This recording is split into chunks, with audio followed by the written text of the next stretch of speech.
First of all, I'd like to thank Professor Komel for inviting me here to join this wonderful conference, which was organized by the whole team, including Thomas, Mancha, and Andrea. Yeah.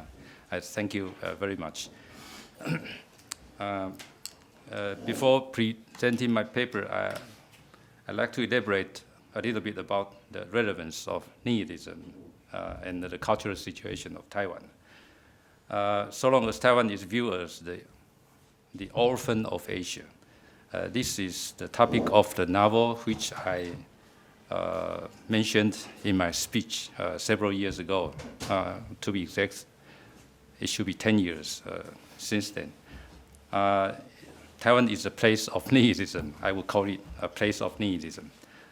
That is, without the solid ground of specific culture, Taiwan has been for quite a long time deprived of cultural profile. The cultural characteristic remains unclear even until today. Historically speaking, through the colonization, again, the problem of colonization. The colonization of Japan from 1895 through 1945. It was a place constructed after the model of modern Japan. But after the Chinese Nationalist Party, KMT, retreated to Taiwan, the whole island was transformed into very Chinese, at least at the service level. The island claimed itself to be the genuine representative of the Chinese tradition. But as time goes by, the island turned out to be neither Japanese nor Chinese, perhaps a mixture of these two, and additionally, of course, with much impact from the West. The result is that the cultural profile of the island is very unclear. Concretely speaking, it is constantly confronted with foreign cultures, challenged by cultural difference, if we may say. As a matter of fact, there has been a local movement struggling from bottom up. The local people do wish to make a profile for their own culture with much effort. They might call for the local culture before the Japanese came, or even call for the indigenous high mountain cultures, which they assume to be the representative of the Taiwan spirit. Well, this is quite a resonance to what Professor Esterman just mentioned. Yet it remains skeptical how many elements of these original cultures still remained after the impacts from both Japan colonizers and the authoritarian administrators of the Nationalist Party of KMT.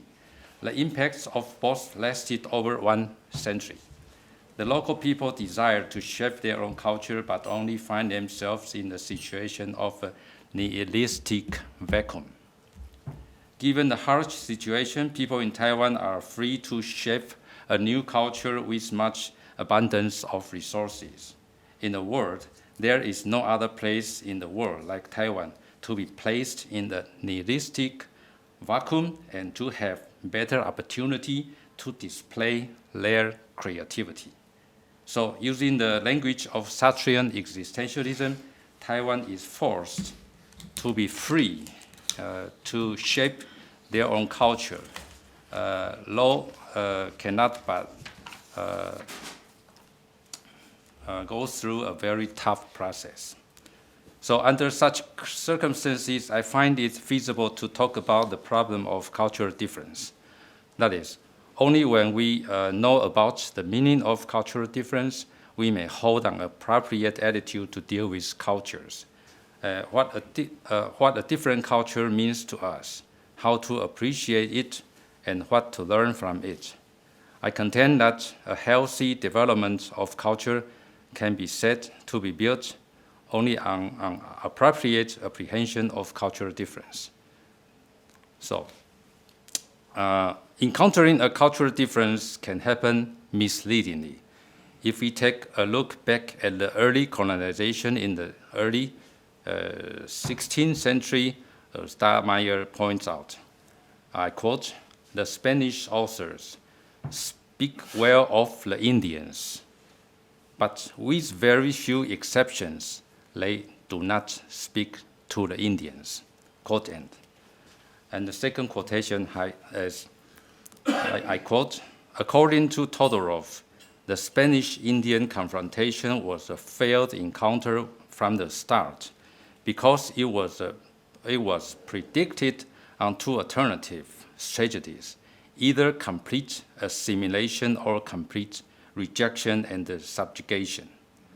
These two alternatives, he muses, are not confined to the Spanish conquest, but are the prototype of the behavior of every colonist in his relation to the colonized down to our own days. Quote end. So I read the book of a phenomenologist. He is also a Swiss author, Emma Hollenstein. He said once that, I quote, one should not oversee the fact that all cultures share the same humanity, quote end. This is my own translation from his book, Kulturphilosophische Perspektiven.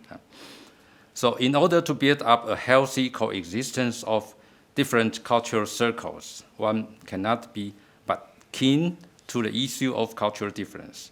And a phenomenological explication of cultural difference can be the essential step to this goal. So the main text is as follows.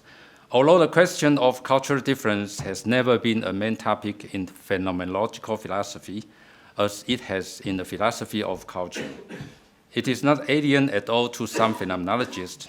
Husserl, for example, in distinguishing the home world from the alien world, he dealt with the problem of cultural difference implicitly.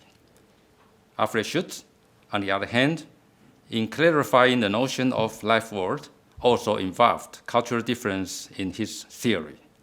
However, none of them have viewed it as an issue and explicitly explored its meaning. Since for Husserl, the one world, the eine Welt, underlies the different home worlds, and for Schutz, universal symbolism lays the common ground for different life worlds. We see that they both are more concerned with what is common among cultures and leave the problem of cultural difference unnoticed in their thinking. In light of this, the question should be raised: how can the explication of cultural difference be construed in phenomenology? In order to treat this problematic, the first part of my exposition is dedicated to a brief view on how the problem of cultural difference has been hinted at in the thought of Husserl and Schutz, and how it was overlooked by both of them. The second part will deal with the concept of a presentation in order to see how it was originally developed in Husserl and then transformed by Schutz. Lastly, a sketch of cultural difference in the framework of a presentation is laid out, in which the focus is on the problem of perception of cultural objects. So, the second part of my paper, life world, universal or culturally different. Husserl's discussion of cultural difference is as indicated above, implicitly in his distinction of the home world and the alien world.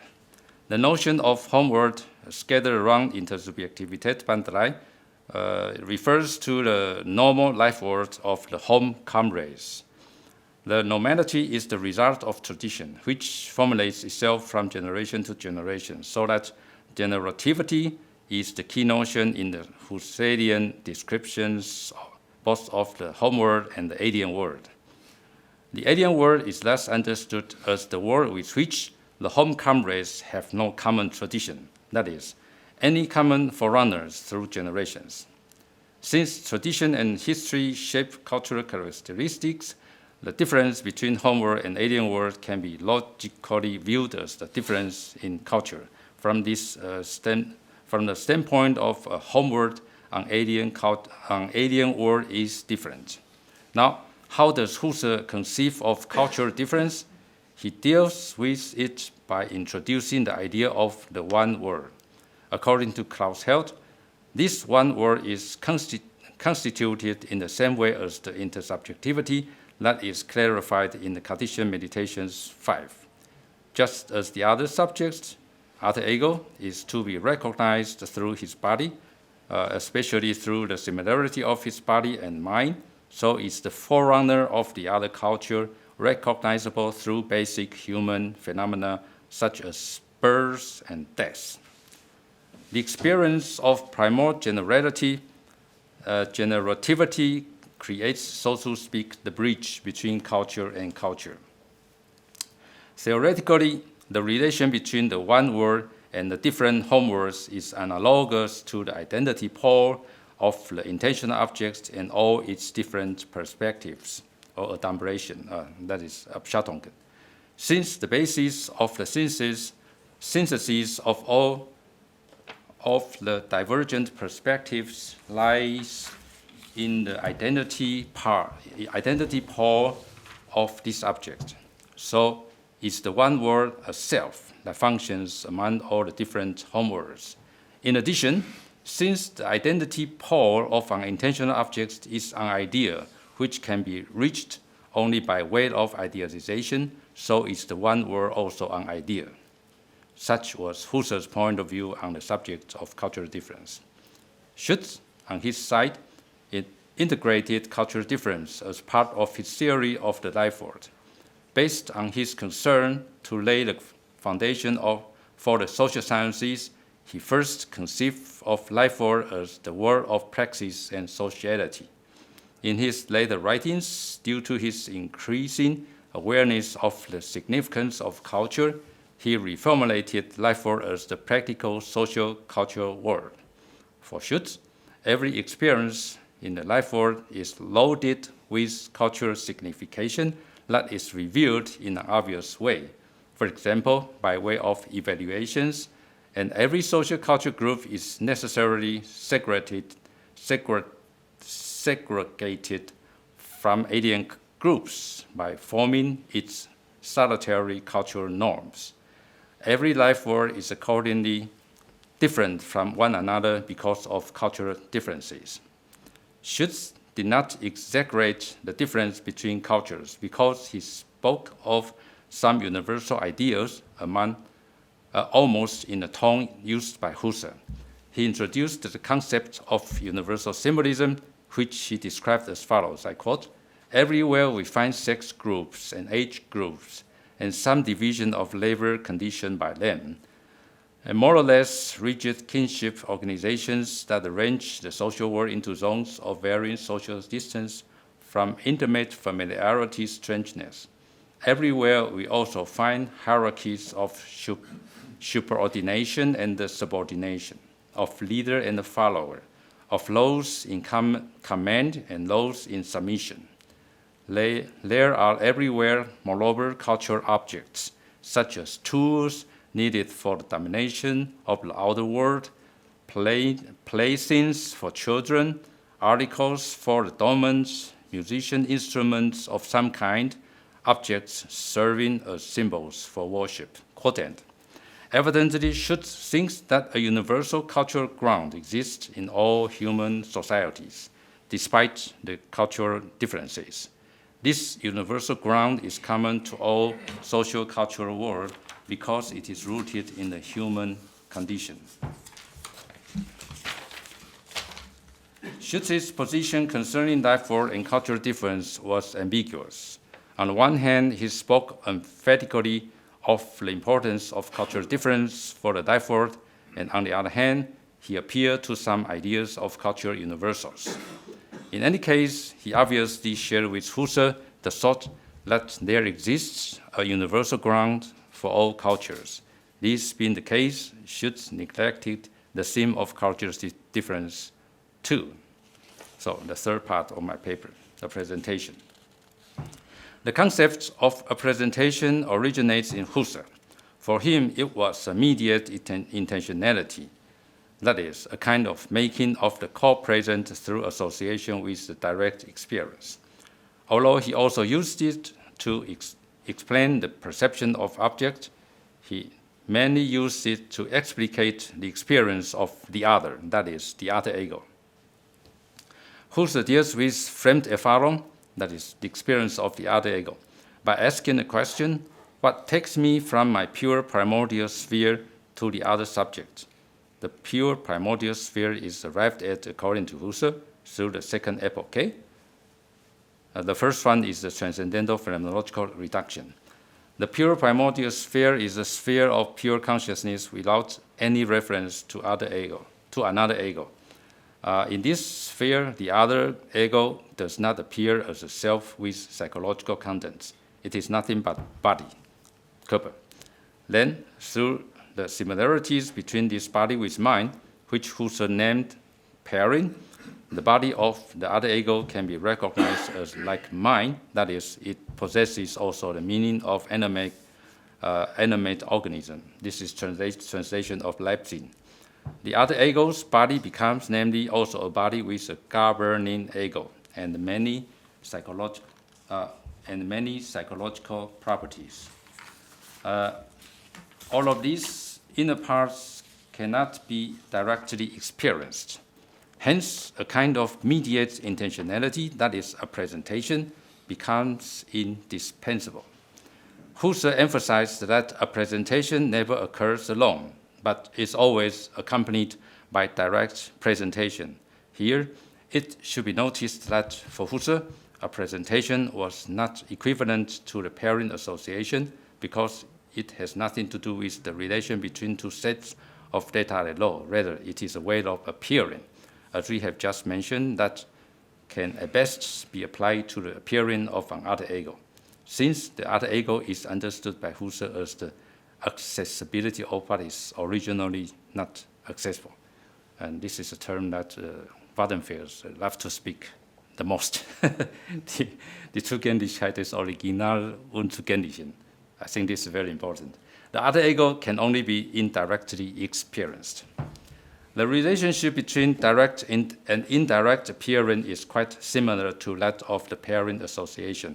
However, Husserl never called it pairing. To him, pairing always referred to one's own body and that of another ego.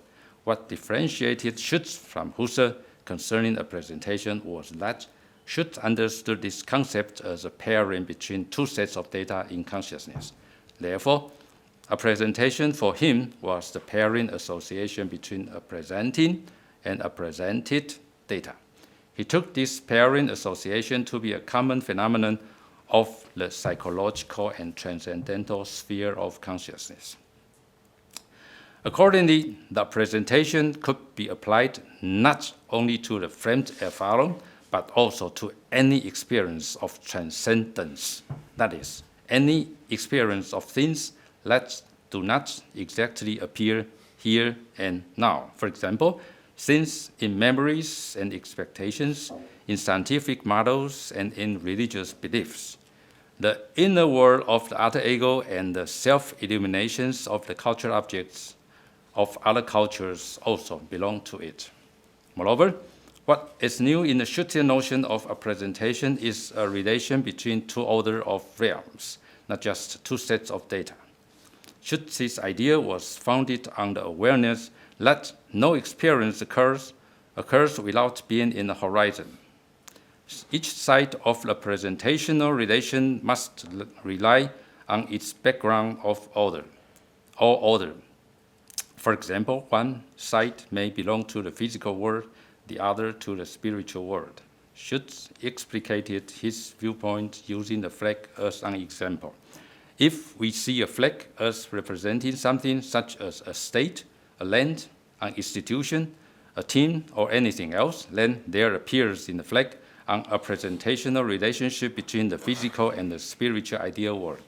On the occasion that we do not recognize the flag as a flag, but just as a material thing, then this presentational relation is broken. The same flag remains belonging to the physical world, but no longer representing something else. Or in the terminology of Schütz, no experience of transcendence is possible through it. In this situation, we perceive a flag as a flag, with quotation mark, something belonging only to the physical world. That is to say, only the perceptional scheme is functioning, not the presentational scheme. Certainly, In the same way, in the physical world, we may also make use of the presentational scheme to perceive something. We may, for example, see the fire by just perceiving the smoke. Both smoke and fire belong to the same order, namely the physical world. Likewise, two things in the realm of spirit or culture, for example, the unicorn, a product of imagination, and chastity as an abstract idea, may also have a presentational relation. Schutz objected definitely to the conception that the presenting side of an presentational relation must belong to the physical world. He denied the pure experience in the life world in the Husserlian sense to be the fundamental experience. On the ground of a presentation, Schutz explained phenomena like mark, indication, sign, and symbol, which he called presentational references. All of them are the means to overcome the above-mentioned different experiences of transcendence. Schutz regarded the presentational references to be essentially useful for the everyday living of ordinary people in the life world. He said, I quote, "The reality of everyday life as a social-cultural world is permeated by presentational references," quote end. So the fourth part of my paper, cultural difference and a presentation. In order to explore cultural difference in phenomenology, in particular by continuing the basic tendencies of both Husserl and Schutz, we may raise the question of what is specific to a presentation in this context and how this phenomenological concept is applicable to the problem of cultural difference. In a situation in which two things are completely identical, such as two and two, I mean the number two and number two, there is no difference. At the other side, at the other extreme, if two things have no connection at all or commonness at all, for example, 2 kilos and blue sky, there is simply no sense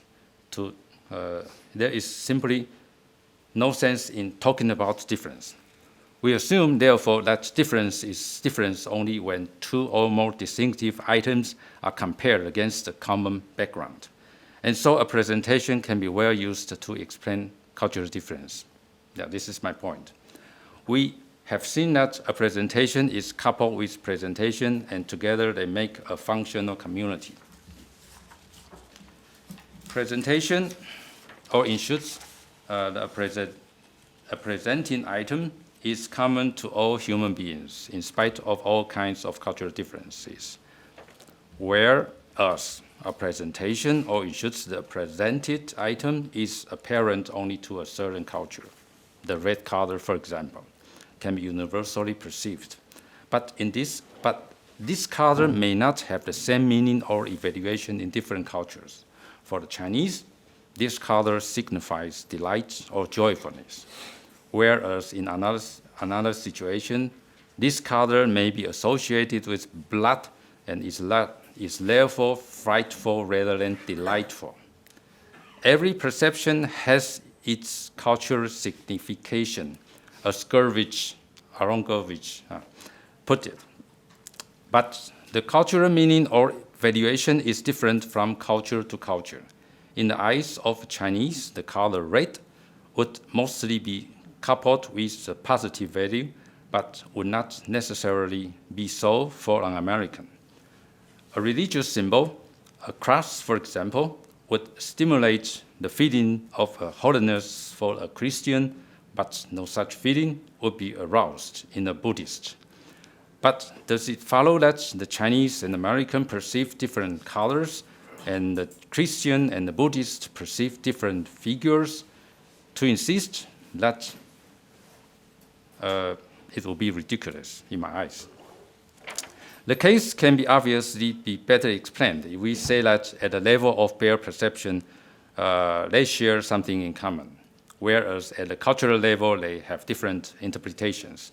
Or put in the phenomenological terminology, their presentation or references are different, whereas the presenting is all the same.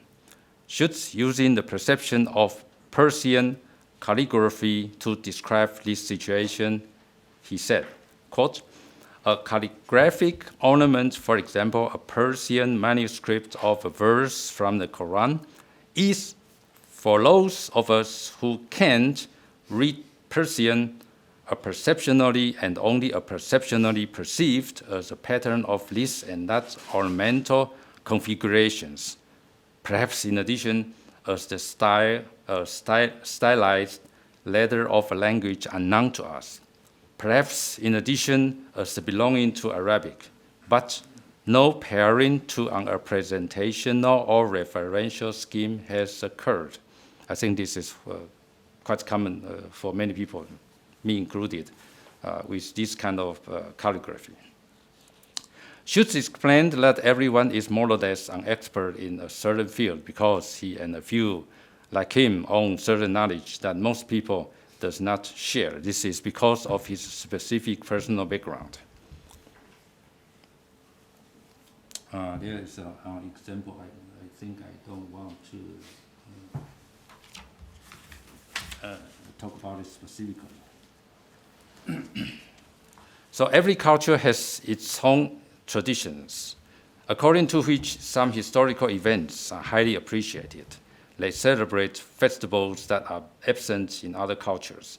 Such things belong to the stock of knowledge that is commonly shared by the members of this culture, but that is alien to strangers. Many things, many value systems are so natural to the related members that they may not seem to be cultural anymore. Is the culture not also natural? And is the natural not always culturally interpreted, as Merleau-Ponty suggested? We only need to take into consideration that every river has its name and every mountain as well. But maybe they seem to be so natural that people forget these phenomena are nevertheless still cultural. And moreover, that they are different from culture to culture. In fact, no culture can claim that its way of valuation and, of course, a presentation are universally valid. This is just a problem, a response to what Professor Esterman just mentioned. In fact, Husserl was also aware of the relative value of every cultural word, which he also named the concrete life words. But he reminded us of the fact that however different cultural interpretations are, all human beings are nevertheless living in the same life world because their perceptions remain the same. This is the common word for all. The life world, thus understood, can be described as the pre-cultural world. I think this is a kind of, you call it a kind of epistemic violence, epistemic violence that happened in Husserl, very typically. Some phenomenologists have found Husserl's conception of life world to be untenable. Gurvich, for example, insisted that the life world is essentially a cultural world as well as practical world. He said, I quote, "In the life world, we do not encounter, at least not in the first place, mere corporeal objects, pure perceptual things. What we encounter are cultural objects, objects of value, for example, works of art, buildings which serve specific purposes like abodes, place for work, schools, libraries, churches, and so on."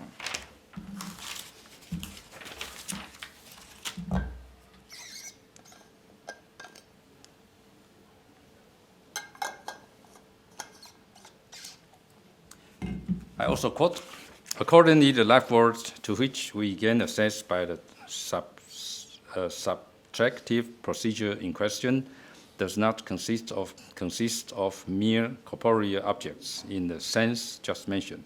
On the contrary, it is a world interpreted, perceived, and apprehended in a specific way. In a word, it is a cultural world. More precisely, the cultural world of a certain socio-historical group, that of our society at the present moment of history." Quote then, what Gurvich meant by subtractive procedure will soon be explained below.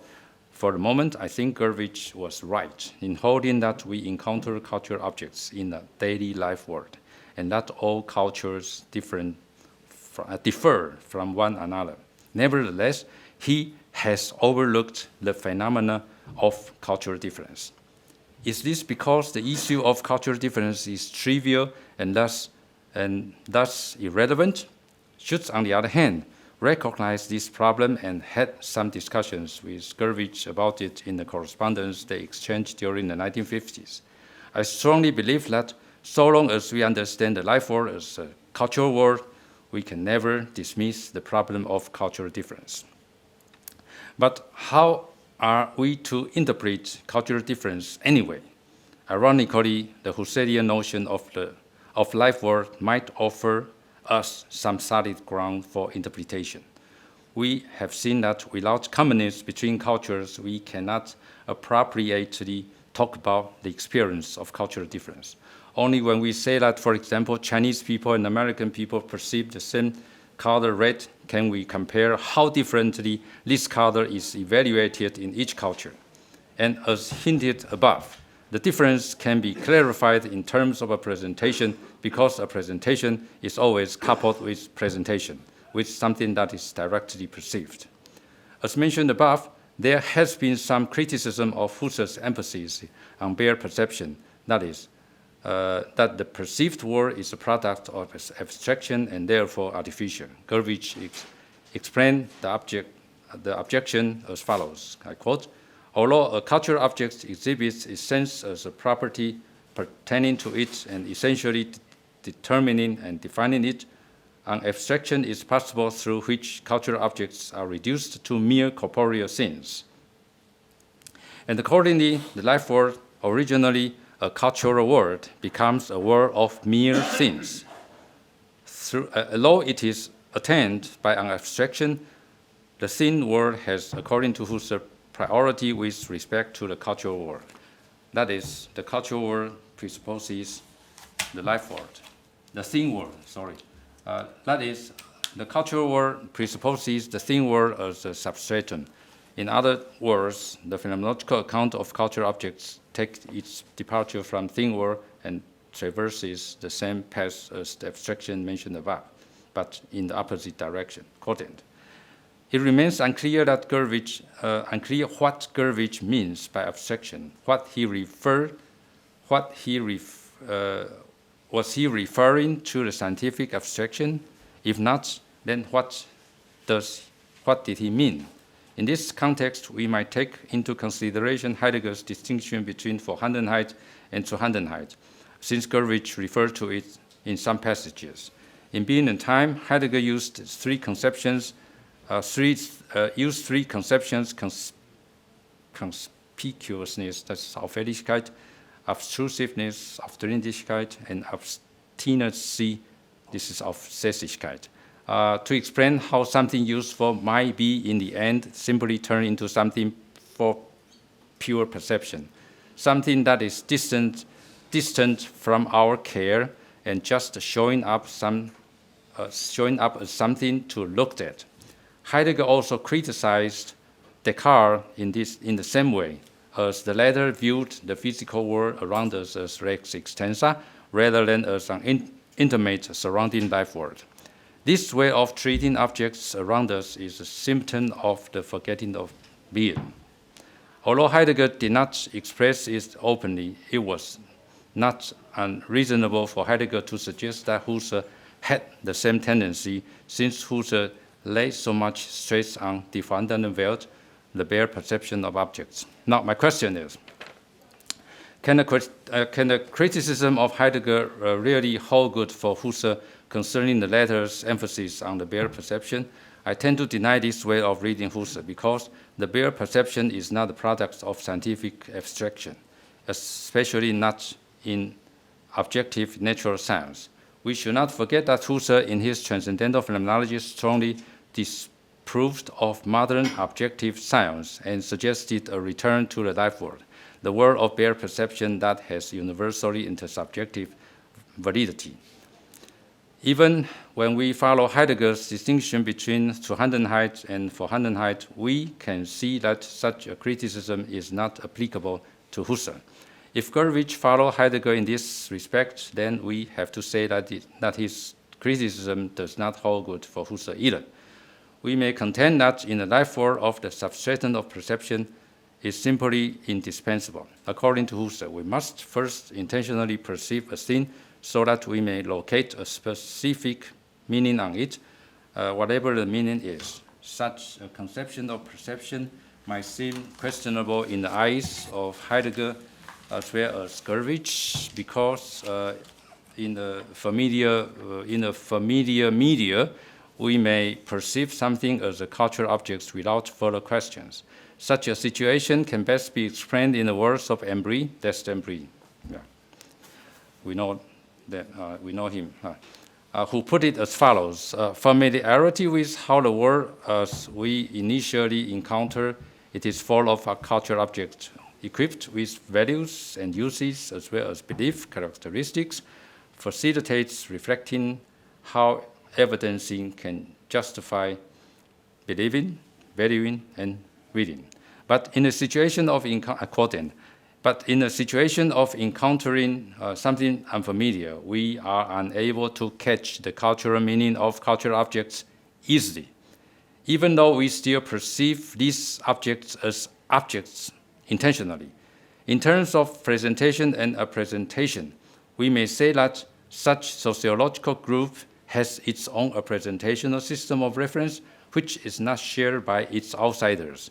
Nevertheless, both the people of the in-group and out-group share a system of perception, or in Schutz's terminology, the perceptional system.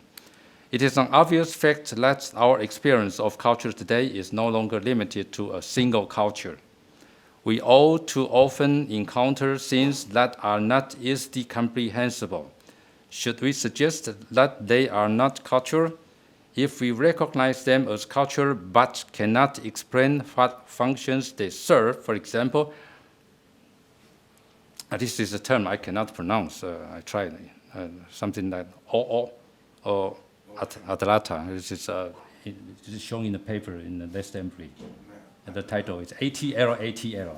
How to pronounce it? It's written here. Yeah.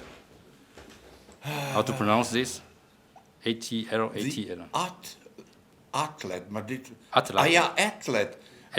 Just a second. If we recognize them as a cultural, but cannot explain what function they serve. For example, the athlete. No, it's wrongly written. An athlete from the antique world. It must be written for some athlete from an ancient where is it? Athlete from an ancient, yes, aboriginal Indian tribe in North America. Word is not correctly spelled. Really? It must be athlete. But this is kind of weapon, as explained by Les Embry. A weapon looks like some stone with some stick together. Yeah, but that's difficult to conceive what kind of use they serve. In such cases, we are encountering the issue of cultural difference. This is a very good example. In such cases, I hold that the Husserlian conception of perception is more helpful than that of Heidegger and Gurvitch. And I believe that this phenomenological conception of representation can offer us useful instruments to clarify that conception. In sum, people from whatever cultural background share the level of perception. They all live in the same life world, as understood by Husserl, which at the same time possessing their own representational schemes and living in their own life world as understood by Schutz. This is my point in this paper. Conclusion. Ever since Heidegger's distinction between Zuhandenheit and Vorhandenheit, some phenomenologists have been aware that the Husserlian account of life world experiences does not correspond to actual life world experiences. As indicated above, the life world has a cultural aspect, not just a natural aspect. We may consent to this criticism if our life world experiences take place exclusively within a limited cultural circle and neglect the alternative possibilities. I mean that this kind of criticism falls short of the obvious fact that we are now living in a multicultural, transcultural, or intercultural world. I'm not sure if this intercultural world is very positive or negative. And I find it meaningful to take up the Husserlian position to explain our modern experiences of cultural difference, or contemporary, whatever. In our age, we all too often encounter happenings, scenes, or objects that we do not comprehend immediately. They are alien to us because they break with the customary frame of life. But can they be deprived of the cultural meaning only because they are different from us? The ethnocentric position, or more specifically, the Eurocentric or accidental-centric position would hold such views, but such a position involves a kind of imperialism that is undesirable in this multicultural and transcultural age. In this time in which cultures that have been suppressed in the past are endeavoring to win recognition and to overcome the kind of nihilistic vacuum such as Taiwan or such as the situation or the epoch in Taiwan, that is, the Taiwanese people have to face this kind of nihilistic situation. It is time to take seriously the problematic of cultural difference and to explicate it appropriately. I believe that the phenomenological concepts of a presentation can offer us a very good instrument to face this challenge. Thanks for your attention.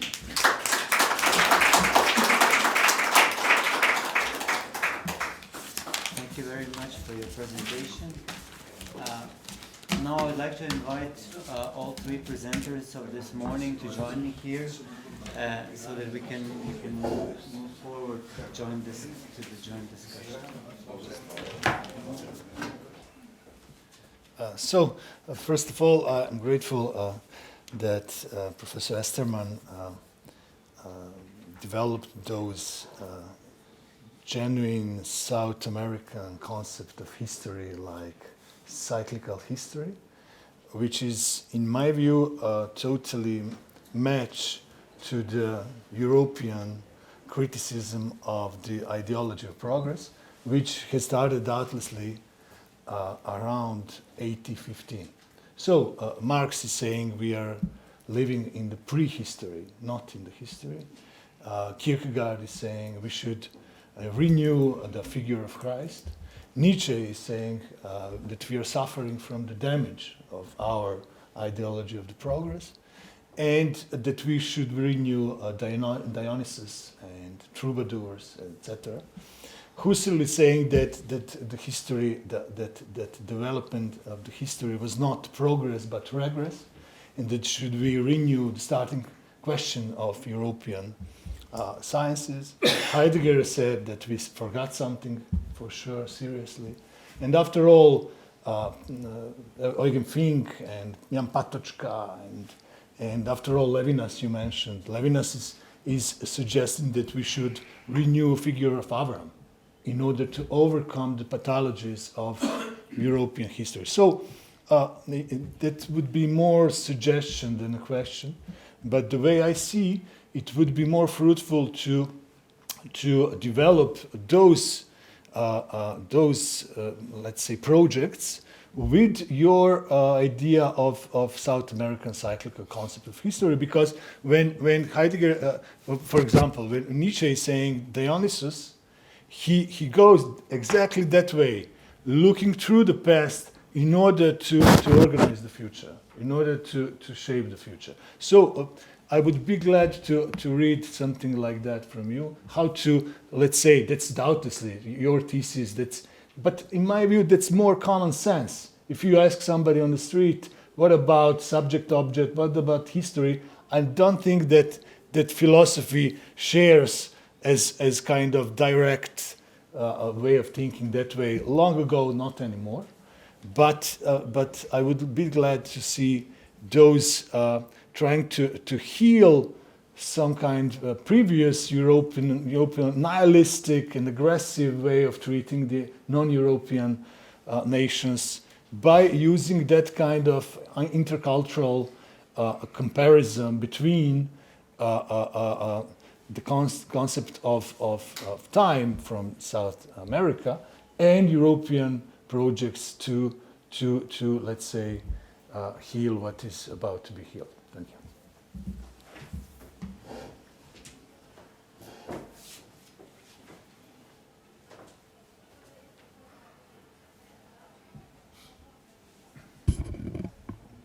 Thank you very much for this complimentary comment on I think distant views of the dominant ideal of progressivity in Western modern history, not only philosophy. I think you are right that there are a lot of dissent voices in contemporary philosophy. You mentioned 1815 as perhaps a turning point in political context. It was a turning point, and I think also in philosophical, because then starts the distrust, I think, the distrust in this kind of rational interpretation of history as a linear, progressive development and growth. But as Kierkegaard said, there is some kind of dysynchronicity between what people as Nietzsche or Kierkegaard, or after it also Heidegger, said, and what was the dominant political, economic, and social mainstream. And I think it's up to today that we are still children of some kind of enlightened optimism. Of course, there is also the other side of the coin, cultural pessimism at the moment. No, but economics are going on as if there is no climate change. No. And most people believe still in the future. So I would say, perhaps Andean conception of time is cyclical, yes, but that does not mean it's circular. It's not the eternal, like Nietzsche, not the eternal return of the same, but you could say it's a retrospective utopia in some kind, no? But not in the sense of that there was a paradise we have to recover, no, 500 years ago or something like. But we should look at the past because we can orient ourselves only by the past. The future we don't know. We cannot orient ourselves by the future. By the past we can orient ourselves, and we have to. You mentioned the word healing.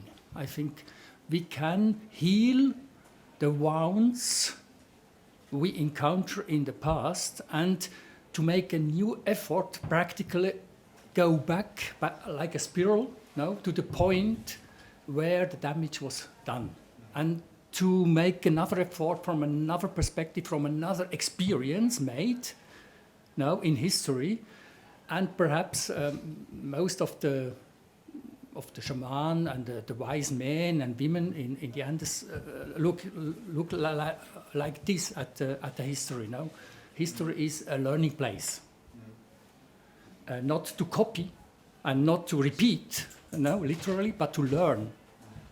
and not to do the same fault again and the error again and again. So it would be very interesting in intercultural dialogue or polylogue, between these kind of ideas, which were also spoken out in Western modern philosophy, which were not so much the mainstream, perhaps, which is impacting in our social and economic life, but which are present. You mentioned a lot of them. I think there are more even. And to put them into contact, in dialogue with these kind of non-Western ideas. Of course, Andean philosophy is one of many currents which can perhaps challenge our view of the contemporary world.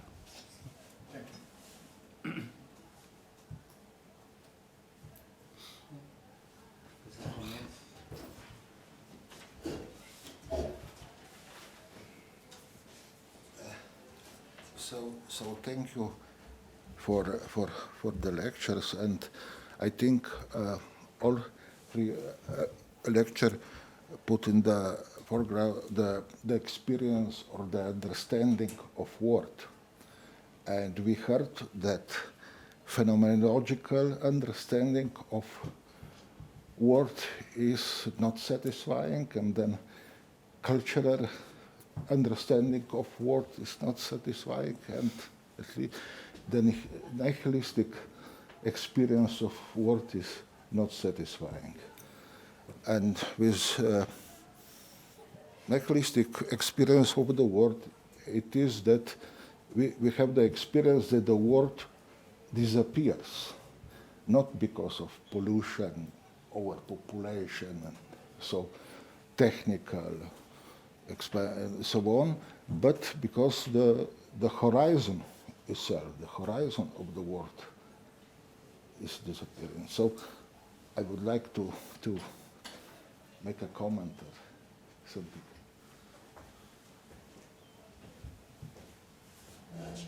You shall. The question, I guess, is... Okay, thank you.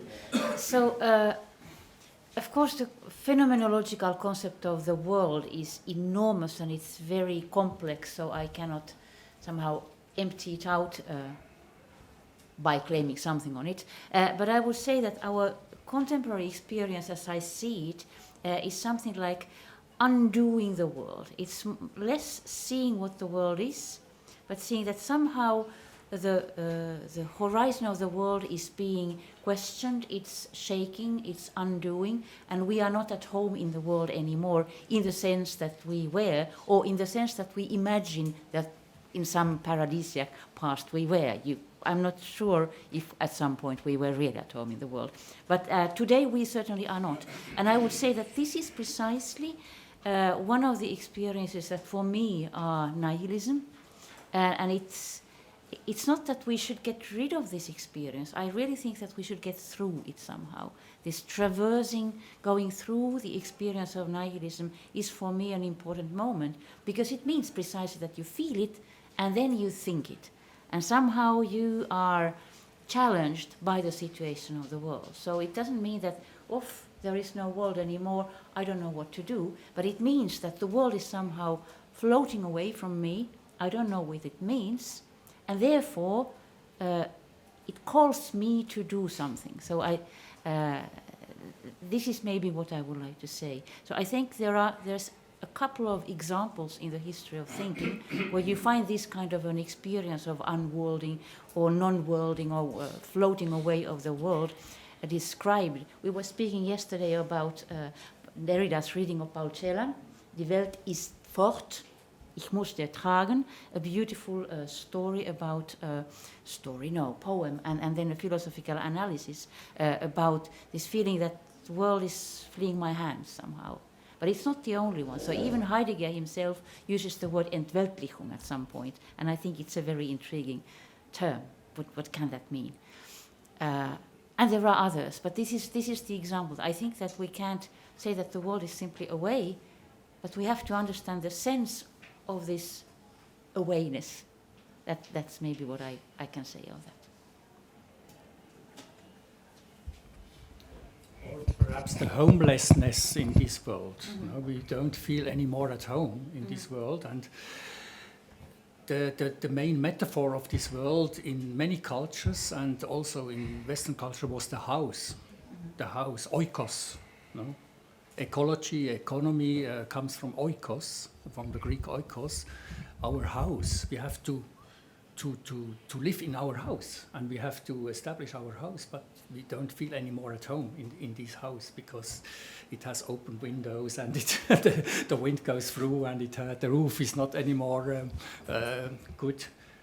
And in the Andes, there is also this metaphor of the house, but as the universal house, the cosmic house, where there you have some kind of balance between above and below, right and left, in the sense of these principles I mentioned, complementarity, reciprocity, correspondence. And I think that's a little bit the problem now. For Heidegger, I think human being was always seen as in der Weltsein. World and human being are not two different things. They are different, but it's an aspect of human existence to be in the world or to be connected to the world and to be worldly and also earthly. That's the other point. And there are a lot of parallels also to ancient thinking. Telluric thinking is it called? Of course, you have to be very, very careful not to come to a Nazi ideology, of course. But I think this worldly thinking or earthly thinking means that we are part of it. We are part. In the end, it's very clear. We are the children of Mother Earth. Point. We are the children of Mother Earth. We are part of it.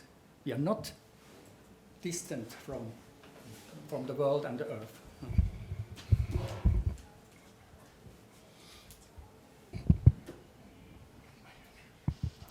Well, I think this is a very interesting question. We need to face, I think, the loss of the world in terms of the homelessness. I think we might have to distinguish two types of this experience. That is, the Western world and the non-Western world, how they are challenged by this feeling of homelessness.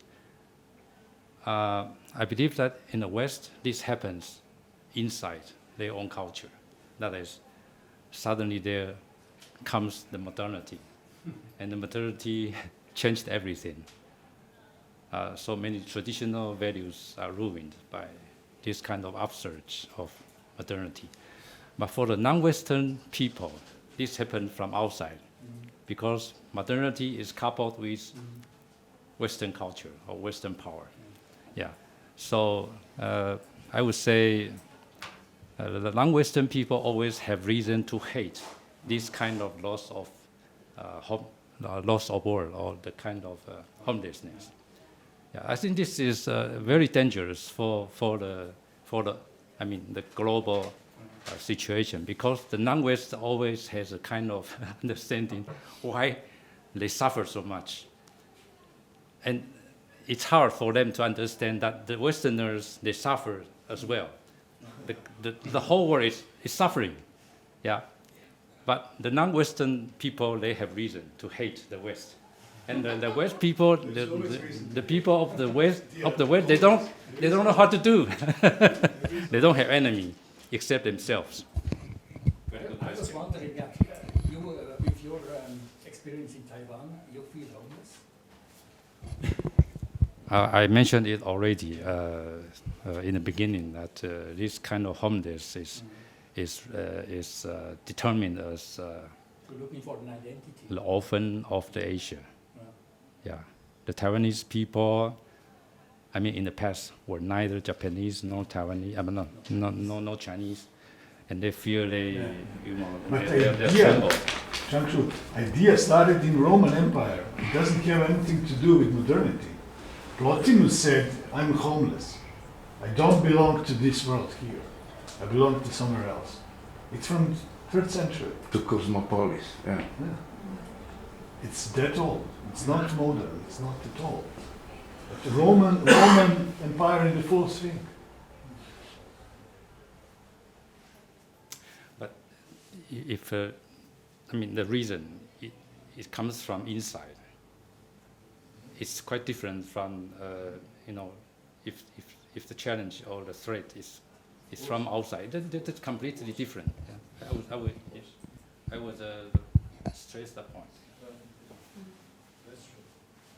If the questions of non-philosophers to philosophers are allowed, I may ask you. Of course. Yeah. So I had to ask permission. I don't know how it is among you philosophers. No, I have, in fact, a question for all of you, and maybe for the other philosophers, is they have a certain opinion. I wouldn't mind. How the violence which we are facing now in the Middle East daily, day by day, how in fact this violence corresponds to your understanding of nihilism. Day by day we are seeing apocalyptic, biblical interpretation of reality. This is one thing. And in order to help you a bit, but I don't know if it will help you, when we were young, they teach us the Historia Magistra Vitae. Don't you think that Historia is Magistra Mortis? Thank you. For all of you. Okay. Who wants to start with the Middle East? No, I just wanted to say how corresponds your view on nihilism, on daily destruction, your understanding. Is there a good violence or violence is always bad violence? Sorry? Is there, in your opinion, a good violence? Yeah. Good question. Yeah, of course it is. It is a very pertinent question. I wouldn't mind. We all know the answer. When we defend ourselves, it is 100% violence is acceptable. This is, we invented, or we think about war, which is just war, etc., etc. We all know this. Of course it is. Of course. If you cannot, I would say, build up an argumentation that all violence is bad. No, if you are good at theology, you might make this I would say, etc., theological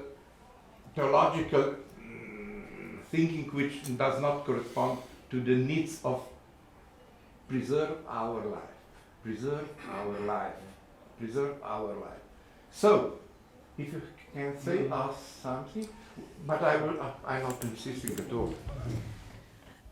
I don't know what I see in Middle East, and I certainly do not want to present myself as somebody who understands the situation, but I see most active possible nihilism, and I think that the most active part of this active nihilism is the very strong desire of not finding out a peace, because this is, after all, the situation that we are looking forward to. So that's there is the active nihilism of destruction, but there's also the even more active nihilism of not wanting to get rid of destruction as I see it right now. And this is maybe a cruel way of putting it, but that's just the reader of news that I am. You all three, in your papers, you were all three trying to find a way out from the problems you were talking. All three. Yeah. So, if we say it is difficult to find out the way from the Middle East problem, this is the reality. Of course it is. Certain problems are obvious the problems which are not solvable. And your opinion on this, your way of understanding the nihilism and the daily killing which is going on there? Yeah, it's a difficult question because you have to switch between levels now, always between a philosophical level and the historical level and the social level and even the war level at the moment, in the Near East. I was remembering another quote of Levinas, who said he was dealing with totality and infinity. That was his classical work, and for him, totality was this kind of nihilization of violence imposed by human being on other human beings. That was, and in French it was la joyeuse force qui va, la joyeuse force qui va. The joyful force, which la joie, yeah, la joyeuse force qui va, the power, the joyful power which imposes itself. No, that is a little bit, the Spinoza's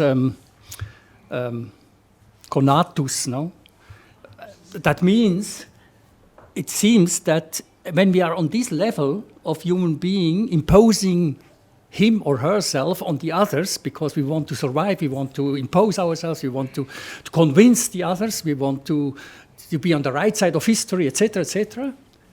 For Levinas, it's the level of what history is meaning. And you said it's magistra mortis. He comes to another level, and that means the alterity. And that comes when you see the face of the other. That's why wars are mostly anonymous. You don't see the face of the other who you are killing. Levinas says even that you cannot kill a person facing him or her. You cannot kill. Morally, you cannot kill. When you're facing face to face, you cannot kill. You can only kill from this distance or not seeing. But in the Middle Ages, they have been killing each other arrogantly. They all have had helmets on. Of course. Nobody knew it. Who was. Yeah, that was, of course, that was a starting point of anonymous war, because they started covering, the soldier covering themselves and not facing anymore, and the distance, etc. What I'd like to say, and what Levinas meant, was you have to go to another level, I think, the ethical level, I don't know, but the ethical level of values. No, we were talking about values these days, Nietzsche, the re-evaluation of the values, etc. But it has to do with what are really the values at stake, for instance, now in the world. You talked about global warming, etc., destruction, and when we stay at the level of power, I think there we have to talk about violence, always, because power has to do with imposing one's will on others, and it has always a small amount of violence. You can convince, of course, but the convincing has also some power, and if you are not convinced, I force you to be convinced. And that is the problem which I was talking about, colonialism and neocolonialism. And epistemic violence. And epistemic violence, of course.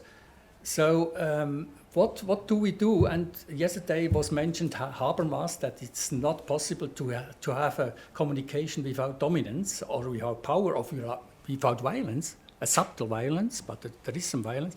And I agree. I think it's not possible. We are dealing with an asymmetric world. I think it's a fact. When we talk about and we open the mouth, I use now an imperialistic language, English. It's an imperialistic language. I'm aware of it, no? If I start with Quechua, Anchata Kusikuni Vaikepanaikuna, okay, it's no imperialistic language and you do not understand. And that's the point. How do we communicate with each other without being imperialistic?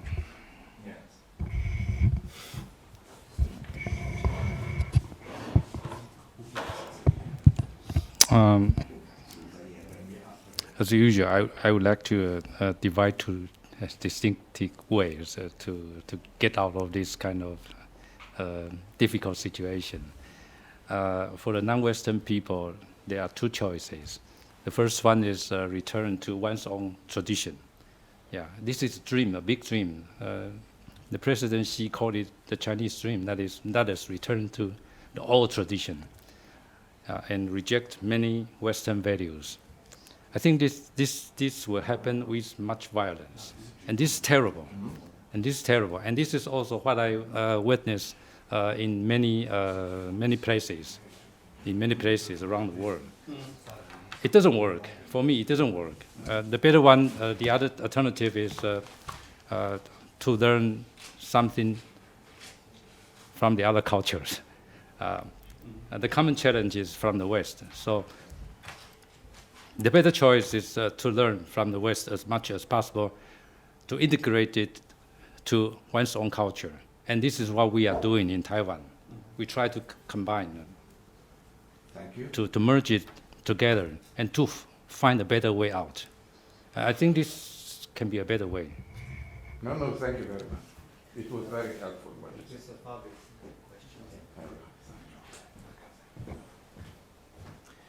Yes, thank you very much for your very interesting and important presentations. I would like to ask something about universality to Professor Gesterman.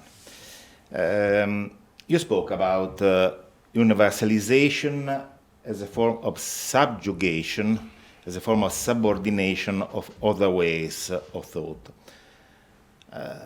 How is it possible, however, to categorize the axiomata of Indian thought as opposed to that of Western philosophy without referring or better practicing an act of universalization?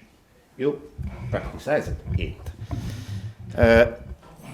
In my opinion, without this act of conceptualization that is inserted in our language, and without the possibility of an universalization that could universalize our cultures, it is not possible. A communication, it is not possible to understand each other. This was the challenge of Greek philosophy. The universality as opposite to violence. Maybe, I think the solution is another, not to reject universalization, but change our idea of it. We need, I could say, an hospitable idea of universality. That is the possibility of sharing experiences in our asymmetric world. Without every exercise of power, every oppression. I think we can act a process, yes, a process from a Western point of view, but a process of universalizability. Not universalization, but universalizability. When universality is a possibility, not a result, a destiny. Thank you.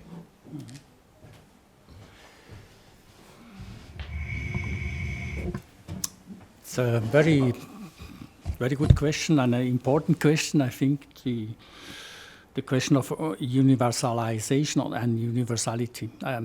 I talk now about from the point of view of intercultural philosophy. For intercultural philosophy, there is no inter. The inter does not exist. But there are points of view, perspectives, or philosophies, and they encounter each other in a, you could say, in an empty space. There is the inter. Nobody of us is in the inter.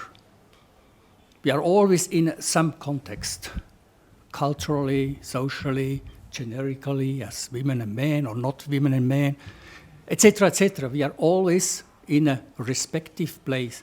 So I think the idea, and I think it's a Western idea, that 2 points have always to share a third point to beat.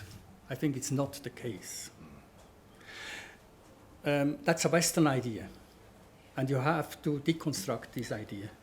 And for instance, there was some time where Esperanto was developed as a common language. It did not function. Now we have English, but English is not an inter as well. When I talk English, I put myself in some context, of talking English, and you understand English because you learned English, not because you are part of these. English is not the third tertium mediationis. No? So, for intercultural philosophy, universalization or universality is not an a priori, but it's a heuristic aim. We construct universalization via different polylogues and perspectives from different cultural identities. It's an unfinished business, as to say, And it's not something we have already as an a priori, as an absolute reality or something the like, but we are constructing from different points of view, and we are on the way to construct that. And that's very challenging, of course, because we have to, when we put us together at the table to discuss or to do dialogue, first of all, we have to establish the rules. No? We cannot just say, let's take the rules, the universal rules existing about talking together. They are not. We have to establish the rules. We have to establish also the languages we use, etc., etc. And I think we cannot avoid that we are always in asymmetrical conditions to talk from our point of view. No? For instance, Slovenia in the European Union has some place, but it has also a minority place considering power relations. And when you are at the table with the other 27 representatives of Europe, you know exactly that you are not in the same power relation as Germany or France or etc. And knowing that gives you, and knowing also the others, it's alike, gives you at most some consciousness about these asymmetries, and that's important. No? The point of universalization of Western thinking and philosophy has been that one determinate particular worldview, the Western one, which I call monocultural, from a certain culture, from a monoculture, has been universalized, and that's not acceptable for other cultures. That's simply an illegitimate generalization of one point. So that's not the intercultural way of universalization. That's always accompanied by violence, epistemic violence.